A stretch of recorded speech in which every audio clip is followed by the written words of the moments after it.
Hello and welcome back to the A to B with Parkour UK podcast. In today's episode, I sit down with Matthew, Andrew and David, who are designing the app Spotmapp, and we talk all about the origins of the Spotmapp Parkour app, how it's been used in competitions this year, and what are the steps going forward.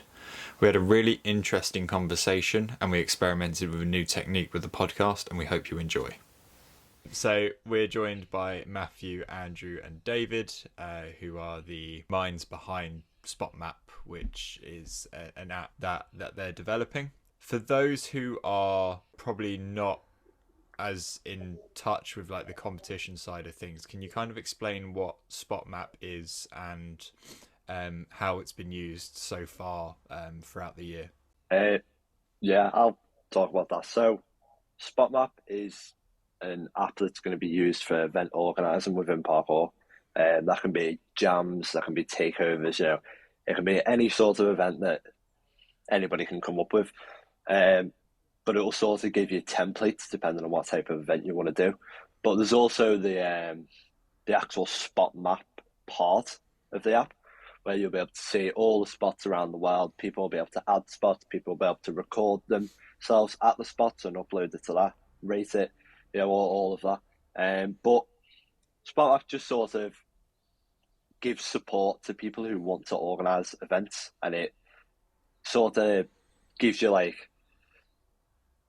a much easier way to compete in these competitions, as well as rather than switching between like Google Docs, Google Sheets, all those apps.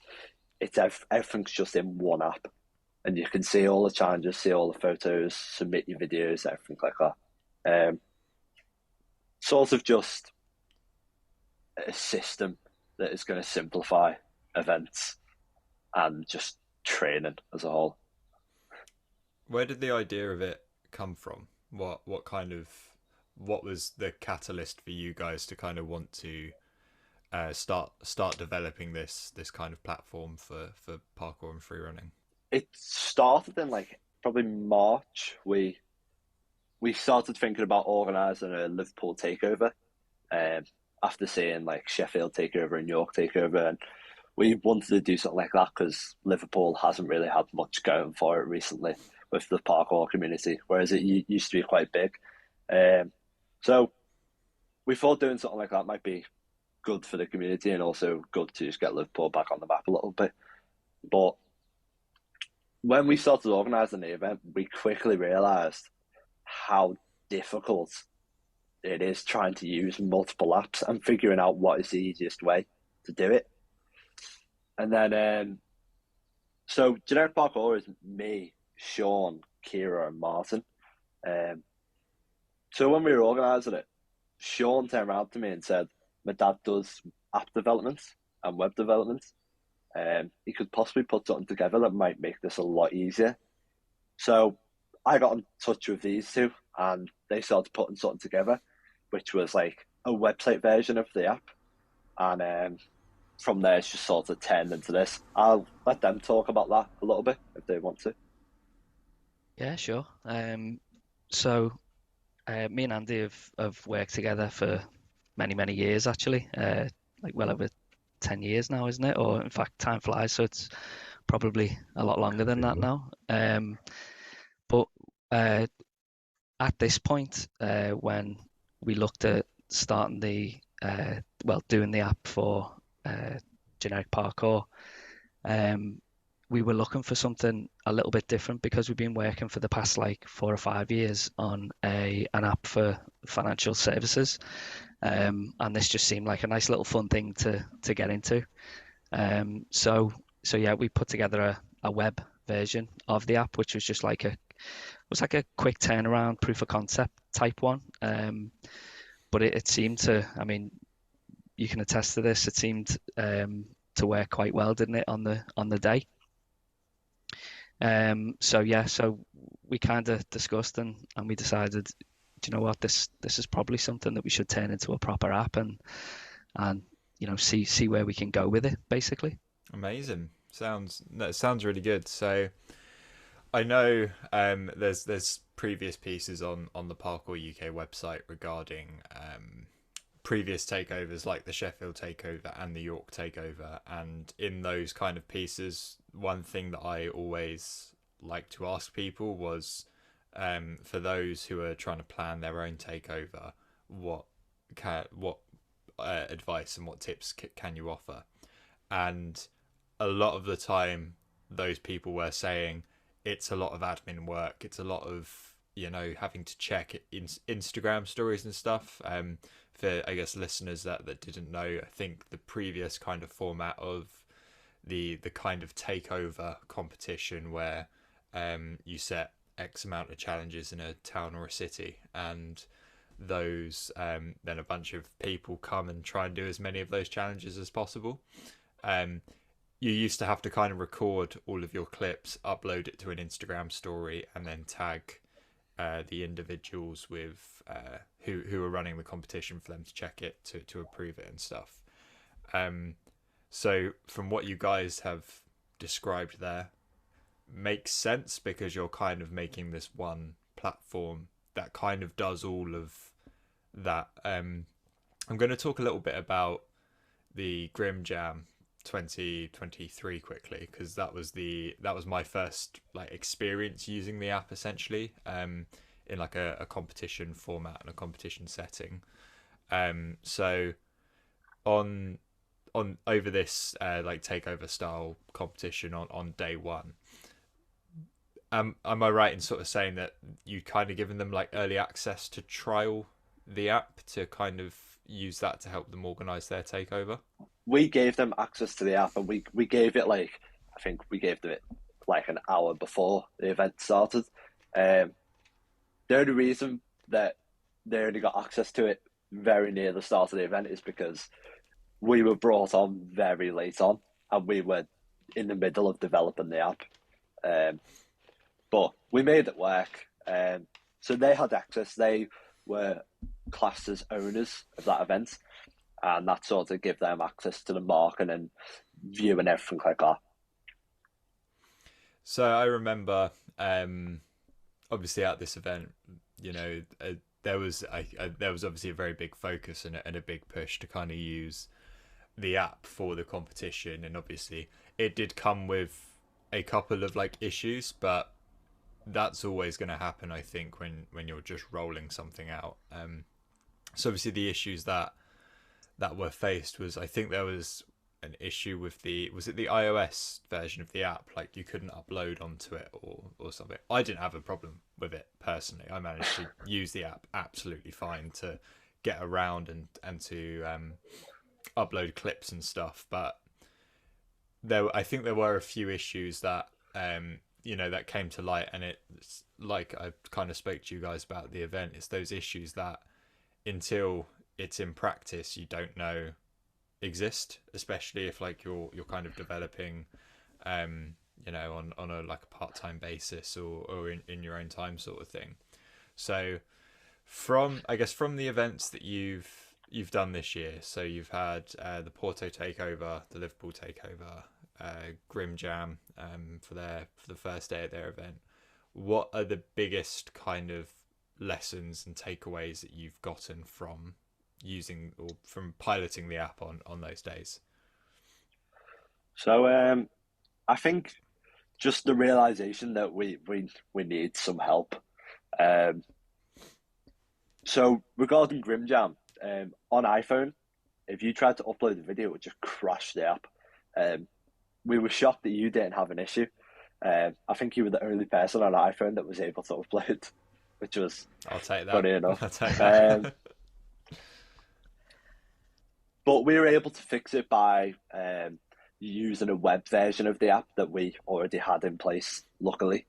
But for that instance, Andy and Dave only have a Samsung and a PC. They don't have any Apple devices. So to test that is extremely difficult, because we have to use like virtual devices, and it just doesn't correlate to what the actual device will do. But I think the biggest take that we got from it, apart from that, was that we need to keep doing events. The more events we do, the better it gets. and the more people that are using it, the more information we'll get given, and it will sort of improve the more events that we do. Did you have similar issues at South Bank Takeover as well, or is that Not a single issue at South Bank. no? Okay, Didn't have nothing went wrong. Everything worked completely. We didn't have any issues with it. Everything went completely fine. The only issue was that on iPhones, because we were push out an update, because we decided to reformat the entire app basically just before the event, and I think that's what made it perfect. But because we'd done that, it changed how the leaderboard was shown. So during the day of the event on the iPhone app, the leaderboard was showing the lowest amount at the top and the highest amount at the bottom. right. Okay. So it's showing back to front, but it wasn't a big issue. But that's solved now that we've released an update onto the App Store. That was actually down to, it was fixed, wasn't it? But when you push the app for review on the App Store, it can take a while. And I think over the weekend, it seems to take a little bit longer. So yeah, it was just not live in time, unfortunately. When it comes to, I guess, developing each update of the app, how long roughly does that kind of take you? Because obviously you guys are you currently doing this for free, or are you doing it on like a part-time basis or like a voluntary basis? Kind of what's your guys' kind of schedule with the app at the moment? Yeah, so it's as and when, isn't it, really? Because obviously we've all got other things on the go. So the three of us have kind of come together, and I suppose the ownership of the app we've split between us, and we're just trying to put in whatever time we can when we can. So yeah, it's something that we'd like to put more time into. But at the moment it is just like late nights and kind of, if we get a little bit of spare time during the day or a morning, we can get on it. I've sort of I've been taking a lot less shifts at work to work on this so that we can get stuff made and done. But by doing that, it means that I'm going to have to heavily work for the next couple of weeks, and I'm going to have to slow down on what I can do.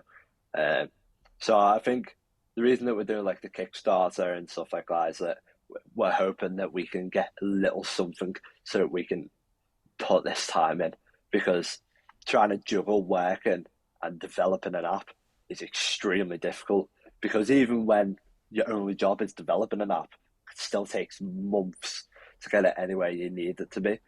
So doing it in spare time is difficult. That was going to be sort of the topic I was going to move on to next, really, was the Kickstarter. So that's not live yet, is it? And by the time this podcast goes out, I'm not 100% sure if it will be live or not. But you guys are launching a Kickstarter, and I mean, there's been a few projects within parkour over the last few years that have seen obviously success from funding through Kickstarter. What are the, I guess, what's the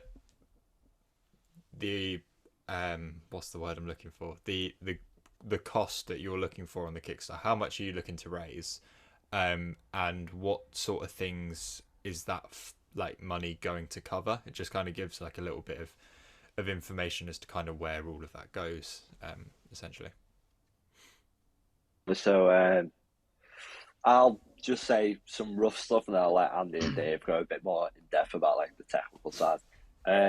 So we're asking for £16,000. Out of that, I think we get 13,000 just because of the fees that come with Kickstarter. It takes like over £1,000, something like that, and then we lose out on quite a bit of the money.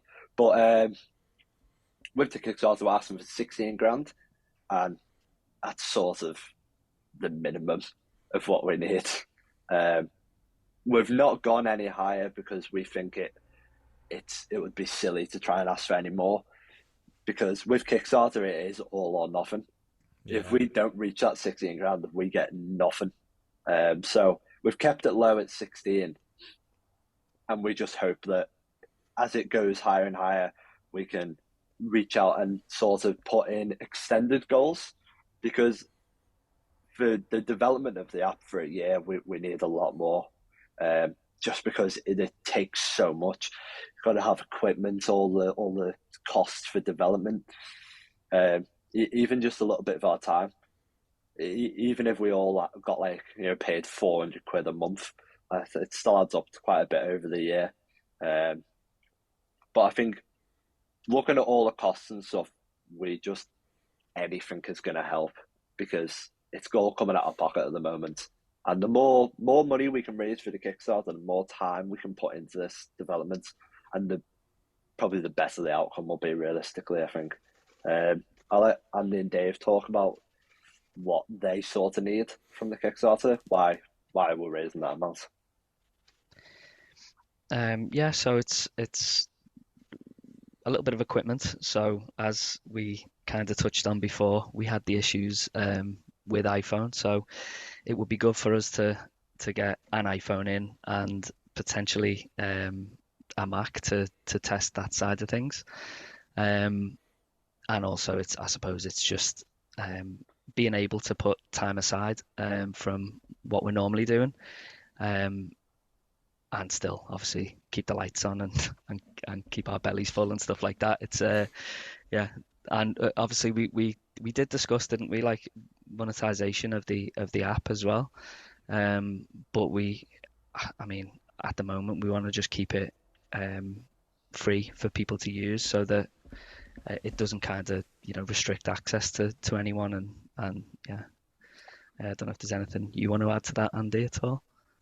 Yeah, just like you said there, I think for me, equipment cost is one of the main one, because with the iOS issue that was at the Grim Jam, it's very difficult at the minute for me to be able to debug it, find out exactly what the error is. So instead, I kind of rebuilt the back end of the app, so to speak, in an attempt to work around it. Fortunately, it did work around it, which is brilliant. But as we expand more features in without having the proper tools to fully test it, we don't want to be going into events and then having these issues and then having to fix them afterwards. Having a much more structured testing process is better for everyone. We also have I suppose the running costs. Obviously, running a server with all of these videos uploading, downloading, there's a lot of bandwidth and storage usage. That at the minute is manageable, but obviously the more events we run, the more that's going to ramp up. And so I suppose those costs need to be covered in some way. So yeah. So we I guess the Kickstarter is going live soon, isn't it? I know, like you said, we've had conversations previously about it. I don't know when it's going live, but I assume it would be soonish. It's probably this week. We would like to get it set up before we'd like it to be active before tomorrow. It probably won't be, but if it is, it means that we'll have the money in time for York, which means we can sort of go out of pocket a little bit before it finishes, because then we'll be able to get the app at a better quality for the York takeover, which we're helping with. And that's this November, isn't it? Yeah, November 12th. Did you help with the Leicester takeover at all? No. No, so you weren't involved in the Leicester takeover. No. So, moving forward, then, I guess we're kind of circling back to what we were talking about at the start now. Obviously, we've focused a lot here about the competition aspects of the app, and how it's going to be a really good way for people who are organising competitions to effectively run things through their app. But let's talk about the other bits of the app. I know we've all four of us have discussed quite in depth some ideas and some potential things that could be coming to the platform. So besides the competition, besides the event organizing, you've mentioned like a spot, but a spot map essentially of uploading all your spots and in your local area and kind of building that, I guess, that infrastructure within the sport that, you don't always have to try and find the locals on Instagram. You can just kind of go into the app and see which spots there are and see who's local. What other features can people kind of expect to be rolled out? Maybe not immediately, but within a year or so after the app rolls out. Yeah, so it's sort of all up in the air because it sort of depends on how much funding we get, because there's only so much that we can do with what we're handed. But a couple of the features are, we want to implement like a sort of like an Instagram type feed, so people can upload videos of them at spots. They can tag where the spot is, so like you'll be able to like click on the spot and it will show up the spot. It's stuff like that. Just sort of make it into like a community hub for parkour. Something that we want to implement is the ability for brands to pay for a page within the app where they can put anything they want. That sort of can promote their videos, promote their clothing, anything like that. And along with doing that, they're getting a big reach into the community, because the more events we organise, the more people that will end up using the app overall. And if these brands have their own page on there, people are very likely to see it. So that's one of the things we want to implement, sort of like a community type feed, and have brands on there. Just make it into a community hub for parkour. Terrific. We've had so many ideas. It's hard to sort of get working on any of them, because some things have to take priority. Dave and Andy, what are some of the features that we were talking about? We did discuss, didn't we, potentially tying in with Parkour UK, if that's something that we could do, and bringing across a lot of the information and help that you guys have for the community into the app as well. So making that all accessible from there. So that was, I suppose, one thing we were discussing. It makes a lot of sense, I think, to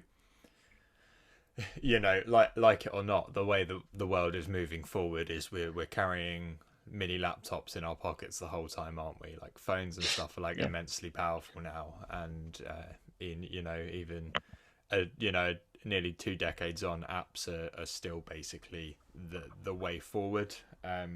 Websites are great and websites are good, but it does make sense to kind of have an app that the community can use to access that information.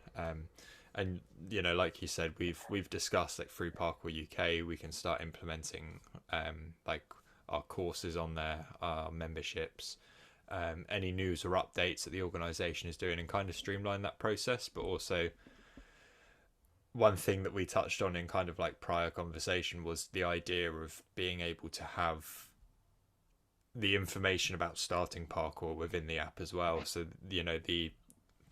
the app can be like promoted within parkour gyms and parkour facilities and by coaches and stuff to their students, to kind of help them get started, not just training at parkour at their like indoor facility, but also like going out to train parkour outside, or to learn a little bit more about parkour. And like you guys mentioned, that kind of like feed sort of thing can help people gain inspiration at spots, especially if they're like training solo or something. So it sounds really promising and like really good. What is the best thing you've experienced so far with developing the app? So I think just seeing how much easier it is to compete in these competitions, because during these events, when people are jumping through all the different apps, it adds so much more stress. And seeing the organisers just crumble under the pressure, with the app, it's just so much easier for them, so less stressful. And as the app gets better and better, it'll be even easier. But I think just saying how much simpler it is and how quickly it's worked. Because the Liverpool takeover was in April, and that was nothing. That website wasn't anything like the app is now, and that was what 5 months ago, something like that. So, yeah, I think so. And we've organised multiple competitions now, and we've helped out with Grim Jam. We're going to be helping out with York. I think it's our 5th competition we're doing, so that's practically a competition a month, which obviously shows that it works because people want to use it. I think just sort of all that.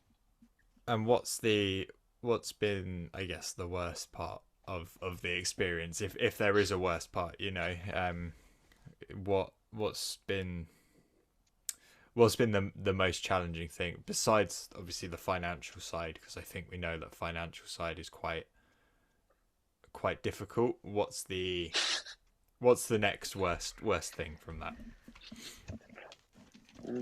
I suppose it's probably the likes of issues that you've experienced live on an event, isn't it? And obviously maybe you've been contacting Andy to kind of try and patch a fix for an issue that was happening at that point. I suppose that's a stressful situation to be in, but hopefully obviously as time goes on, that kind of thing will become less and less prevalent. So yeah, I would echo that. I think because of the quick turnaround, really, and obviously the limited time we've had to dedicate to it, the preparation for each event, getting the next update out, making sure we can do as much testing as we feasibly can in the time frame is it's very stressful. And then obviously when the event actually comes, and hoping that it all goes smoothly, and like Dave said, they're trying to fix issues as they're coming in, is if we had the time and the testing, that would be a lot less stressful. But that's, for me, that's definitely been the hardest part so far. It's funny though, isn't it? I think sometimes having a kind of an event to work towards means there's a cut-off point when you need to have the app ready. And sometimes I suppose hitting a little issue live on an event, it can kind of be a blessing in disguise in some weird way, because you get it resolved, and then next time it's not going to be there. Before we wrap up, is there anything else that you kind of want to add to what we've already discussed? I would just say, when we get the Kickstarter launch, we're going to be pushing that heavily, just because we really need that to be successful for what we want to achieve with the app. Because, like we've said, we want to keep the app free to use. We want everybody to be able to use it, no matter where they are, no matter their financial situation. As long as they have a mobile device, I want them to be able to use it, because it should be easily accessible to everyone. I think just supporting these events is the biggest thing I'd say. Even if you can't, donate to the Kickstarter, just coming to these events. Even if you're not participating, just coming to them and watching and supporting the people that are competing is a nice thing to do. And I think it's helpful for us to see people there, because it just shows us why we're doing it. Even in the times where it might be really difficult. I think that's important. But for instance, like, we're running a jam in Liverpool on the 28th of this month, which is October. That's going to be a street jam, and that will showcase the map part of the app. Like, we'll have photos of each spot, and we'll have like a little drawn line showing you which spot we're going to at what time, stuff like that. And it'll also be on our Instagram story and stuff like that. But we really want to push people to use the app for it, because it will be useful even for that. And we'll be running mini skill comps at some of the spots, which will sort of show what the takeovers can be like using the app. But just support the events even if you can't support our Kickstarter, because it helps us. Is it anything from Andy and Dave? I suppose for me, obviously the original concept was to run the events and to build the map of spots, which for me was the main driver, to be able to go to a new city and just have all of the spots available in an easy to browse format. But then as the scope is built and built, the idea of having a kind of unified data center essentially for everything parkour related, whether that's courses, events going on in the area, people in the local area, communities, gyms, courses. I suppose for me, it's just really exciting to see that if we can build that and hopefully help the community grow in that respect. That's, I suppose for me, that's the driving force behind it, and I'm really excited to see where that goes. Amazing. Sounds good. Cool. We'll wrap up there. Thanks for coming on and talking. It's massively appreciated, and best of luck with the Kickstarter when it goes live. Obviously we'll share that around as well. Where can we find Generic Parkour and Spotmapp on social media, just so the listeners know where they can find it? Yeah, so Generic Parkour and Spotmapp are in partnership. They're separate businesses. Generic Parkour is the parkour brand part of Spotmapp, but Spotmapp is its own individual thing. We've kept them separate for some reasons, but you can find Generic Parkour on Instagram, and we also have a website, which is genericparkour.com. On Instagram, it's Generic Parkour again, and on Instagram for Spotmapp, it is just Spotmapp, but with 2 P's. Amazing. I think that's all. All of our information is always on there. We post all the events on there. The one that's being used at the moment consistently is Generic Parkour, but eventually Spotmapp will be used as well to promote the app side a bit more. Amazing. Sounds good. Yeah, I'll stick all the links to the Spotmapp and the Generic Parkour socials in the description of this podcast as well, just so the listeners can have access to it. But if we're all good, we'll wrap up there.